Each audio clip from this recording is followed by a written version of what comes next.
First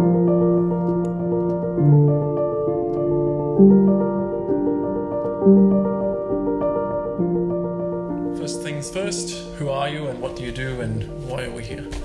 Well, yeah, I'm Jari Peltomäki. I'm a professional wildlife photographer living in Oulu in Finland, and I guess you are here because I'm nowadays an Olympus visionary. That's right. And we have been making together this this video for Photokina. So it has been great pleasure actually to meet you, and I think Likewise, we have come along really well, and I think we have had two really beautiful mornings out in the field. I have been around for a long time. I got my first camera in 1978, well before you were born. Yes. And it was a Russian Zenit TTL, and I was shooting black and white film.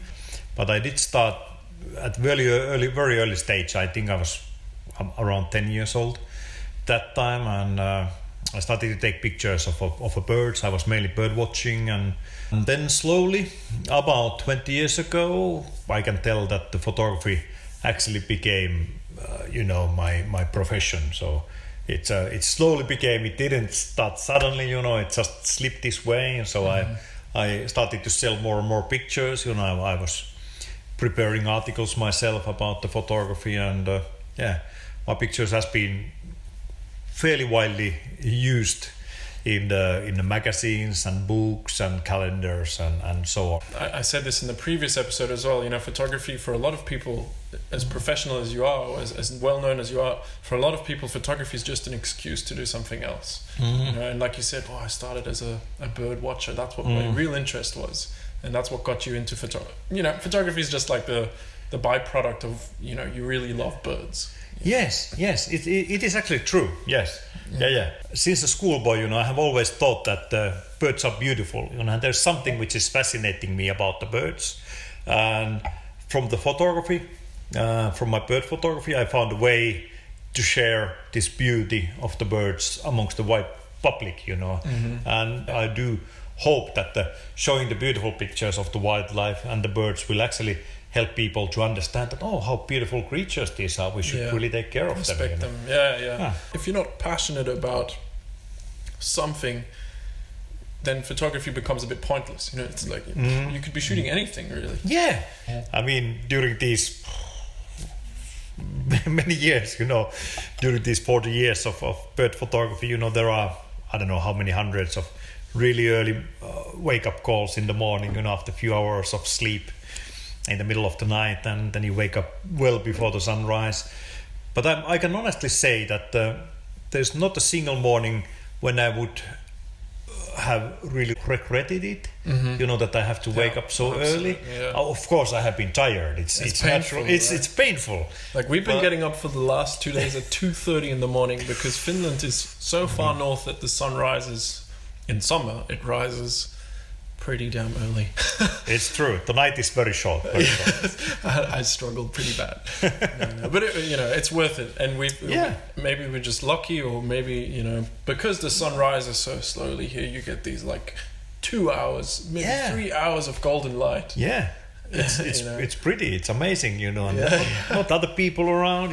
Just us and so the wildlife, and the mosquitoes. Only few mosquitoes. Remember, imagine the mist rising up, and the beautiful light, and man, it's definitely worth. Yeah. Last week I was in Africa for the same project, and the sun just, a little bit south or north of the equator, very close to the equator, and the sun just like comes up the horizon. Yeah. So you get like 20 seconds of golden light, and then no, it's gone. Yeah, I guess we are lucky to live so far north, that actually the golden hours, they actually are hours. They're proper hours, yeah. They are proper hours. It's not just 20 minutes or half an hour. We were talking before a little bit about like how the industry has changed. For me, that the industry, obviously it's changing constantly, but for me it hasn't changed that much. I've been doing this for 6 years, maybe. I've been into photography for 10 years now. Okay, yeah. In the last 6-7 years professionally, but for you, it's you must have seen like a whole evolution.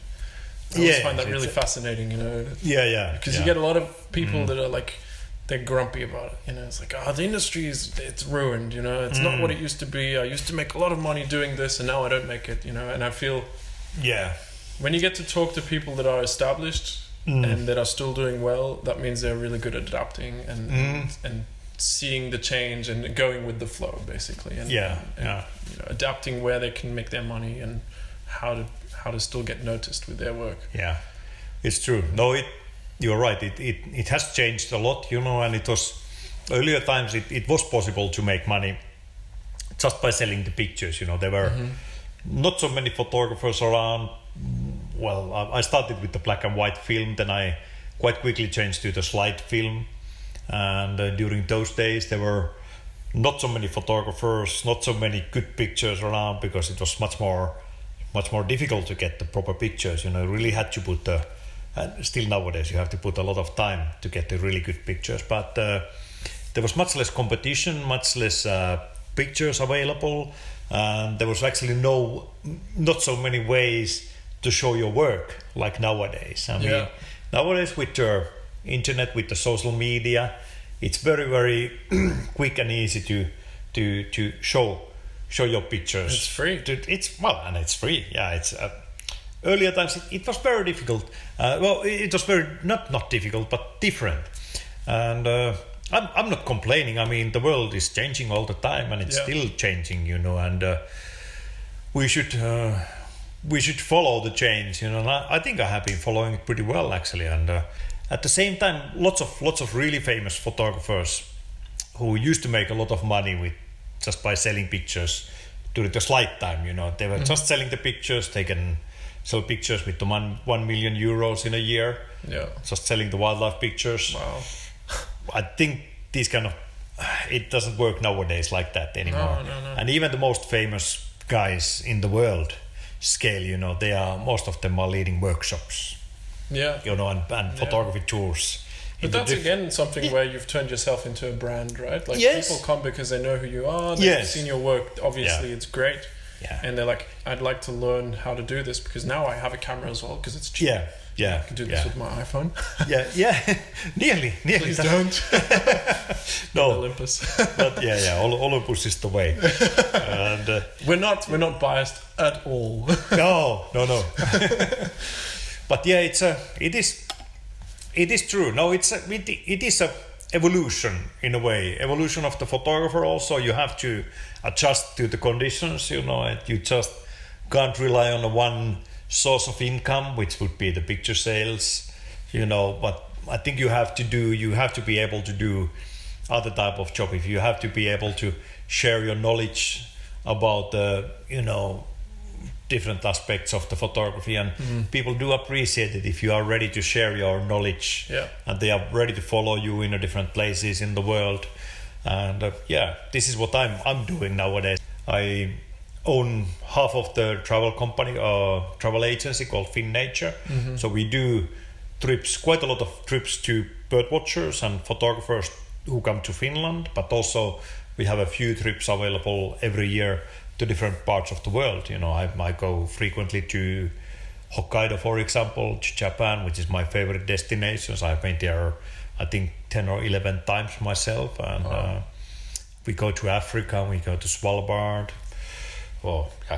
Almost Antarctica. I have been with clients, and still on my list. It's a beautiful place. You should go. It's an amazing place, And there's so many good places in the world, and there are lots of people who want to travel to these destinations, and they might be interested in to travel with you. If you are ready to share. You have something to offer, right? Yeah. I feel like, in general, people that are willing to offer their experience and share their experience and pass it on, they're much more likely to have an audience, and I mean that's what it is about these days. Having people that like what you do, but also who you are and how you present your work. And that's true. I think the sharing thing is a really, really important thing nowadays. Because you can get almost anything for free. Information is free. And if you're a good source of information, then people will come back to you for it in any way possible. I have it with the YouTube channel. I think you have it with your workshops. I'm sure a lot of your people are returning customers because they like to come. That's true. Let's say about 6 years ago, I went back to China, and I was invited over, and I have visited now almost, well, maybe once or twice a year. I have been in China last 5 years, and I have kept many lectures, many talks about the bird photography and wildlife photography, and I've had exhibitions there and some articles in the magazines and so on. And there I learned that actually people are the wildlife photography is a very big hobby in China, and it's a very competitive nation. You know, there's a lot of competition, which has actually led into that people are ready to pay that their pictures are used in the magazines or books. That's fantastic. Can you imagine? No, can you imagine? No, you know, it's all over for the professional wildlife photographers. It's like a magazine. You want to be on our cover? Yeah. That's 800 euros, please. I know. Yeah. Oh, only 500 euros for you because you are my friend. You know? But it's crazy. I mean, it's flipping. Yeah. But it becomes so much more about just the photographer than the subject. Then you know? It's more important that it's my image that's on the cover than the best image. It is. Right? It is a shame. It is a shame. You know, in a way, means it goes. Good photos don't even get a chance to be seen. That is crazy. It is crazy. You know, if I have a really great photo, I also want a lot of people to see it. But it shouldn't be the aim of taking the photo. You know, I shouldn't be going out in the first place thinking I'm going to go take a great photo so I can win a competition with it. No. Maybe one day I get the right moment, the right time, the right birds. This is. And I pushed the shutter and I got a good one. You know? That's true. That's a great one for a cover. I know it. You know. Yeah. And then on top, paying for it. Oh, you want to win this competition? Yeah, it's going to cost you money. Yeah. Well, actually, I think I'm afraid actually that some of the competitions are nowadays actually like institutes to make money. Because, of course, yeah, absolutely. There are so many entries and people are paying lots of money to enter this competition to get the recognition, and actually the competition organization just collecting the money. Yeah, they are collecting the money to just share part of the money to the photographer. I've stopped entering competitions sometimes. You know, if it's in a competition where I think, you know, it's an adventure sports competition or adventure sport photography or something where it's like it's exactly what I like to share my photos of the industry I'm in, or I'd like to be in. I'll enter my photos and I'll pay to be in there sometimes as well. Yeah, you see. But, you know, I know. You know, it's a give and take. You know. Yeah. For me, the good picture is that when I have a feeling, you know, that I wish I would have taken this picture myself. You know, that's a strong feeling inside me, and it's often about the light. You know, the right place, the right time. Right. Yes. Yeah. That's so important. And when everything falls in, it rarely happens. You know, even if you go frequently into the field, you know, it rarely happens. It almost happened to us this morning. You know, with the beautiful sunrise, the mist coming out from the water, and I was really hoping for some birds in the scene, and suddenly you said, "Oh, look, there are some ducks." And bloody hell, there they were. I mean, it was really nice situation, and I think, well, you took a really nice picture, and you know, inspired by all the stuff you got hanging here. And, it was good. It was good. Like the I'm going to say not the obvious thing to shoot, but obviously seeing your photos here has inspired me to take a duck photo. It's good. I mean, the landscape was there. You know, it was the right moment. We were there early enough. You know. Yeah, definitely early enough. With very few mosquitoes, you remember. And then something was missing, and then this ducks came in, you know, and then it was for me also. Oh wow, this is the place for the nice picture. So I know, I love that. You know, I had the same with Simon Baxter, who I interviewed in the previous episode. We spent 2 days, and we also had this moment like snowflakes this big falling in England or in Scotland. You know, falling, falling like in slow motion. Oh really? Yeah. And he was running, you know, like found the perfect tree. Everything just came together, and I saw him like. Suddenly he transformed into this like, you know, like a child in a playground. And I had like this morning you were like, ducks, you know.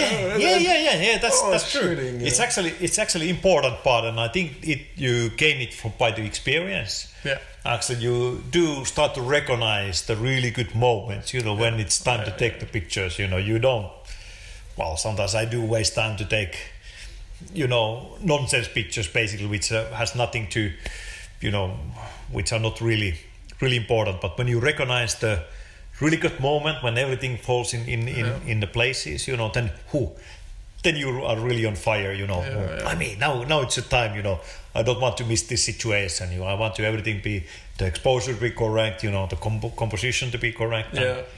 And everything. I feel that's, we talked about this, right? Like recognizing the right moment is half the job. Yes. Yeah. And I've talked to other photographers as well, is that like Chris Burkhardt, he also said, if what you learn over time with experience is to not shoot when it's not worth it, also not take your camera out when it is worth it, when the light is good, the moment is good, that you're shooting a lot. Yeah. Because you're going to, this is when the chances, all the elements, all the factors come together and you get the chance of taking a good shot. That's true. And then all this experience and time you spent wasting your time shooting photos that were not necessary, that comes together and helps you in that moment to take a good shot. And that's only time, It is true. And by the experience, I have also learned that you never leave the really good situation. You stay as long as you drop. Basically, I have a golden eagle feeding station not so far from here, and we have been running this place for 11 years now. And during 11 years, I have been sitting there, I don't know, months in this this height. I mean, the heights are getting bigger and bigger and more comfortable, but still I have spent lots of time. It's like a bit like this now, Yeah. No, you have to have a comfortable seat, and nice heating and so on. But still, we are there the whole light time. We go in the height, in the dark in the morning, and stay the whole light time. Come back in the evening when it's dark again. But more time you spend there, occasionally you get something really special happening. Once I got the golden eagle catching a raven, and they had a big fight, and sometimes a white-tailed eagle attacking the golden eagle. But it happens, of course, not every time. Once in a million, right? Yeah, nearly. I mean, more time you put, more effort you put, more time you put, and more chances you have that something rare will actually happen. How would someone become like a good wildlife photographer? Let's put it that way. Nowadays, there are lots of good things. I mean, from the internet, you can find a lot of stuff what you can study. From YouTube, I'm sure there are lots of free stuff. But there are good books like the Handbook of Bird Photography. If you are interested in bird photography, I think you definitely should read Handbook of Bird Photography from Ben Semate, Markus Varesvuo, and myself. We made it a few years ago now, but it has been published in many languages. If you are really starter and if you are really keen on something, I think you should join the workshops, where there are the experienced photographers are sharing their knowledge. I think that's a great shortcut, to avoid the 20 years of... Yeah, I mean, it's so easy to make mistakes when you are starting the hobby, for example, and it's you're buying the wrong equipments, and you're wasting your time basically. I mean, if you join to the workshops, you get so many useful things, what you should do, what you should not do, and you get so many advices, what are the shooting modes, what you should use, and if you have your own clear vision, which is different, which is standing out somehow from the others, you should stick with it, and just press that vision onwards, and follow your instinct basically, and maybe others will understand that, wow, this is something different, unique. It's quite funny what I have found during last 2 years, what I have been now shooting with Olympus, it has been very, very productive for my photography, because I was a Nikon ambassador in Finland for 4 years. And you switched I switched to Olympus about 2 years ago now, and I do not regret it. I mean, I had 8 professional buddies, the 600, 500, 400, 300, 200, 400, and so on. There was so expensive stuff, and so heavy stuff. Yeah. But what I found that this stuff was mainly laying at the office, in the you can only use one lens at a time as well. Yes, yeah, that's true.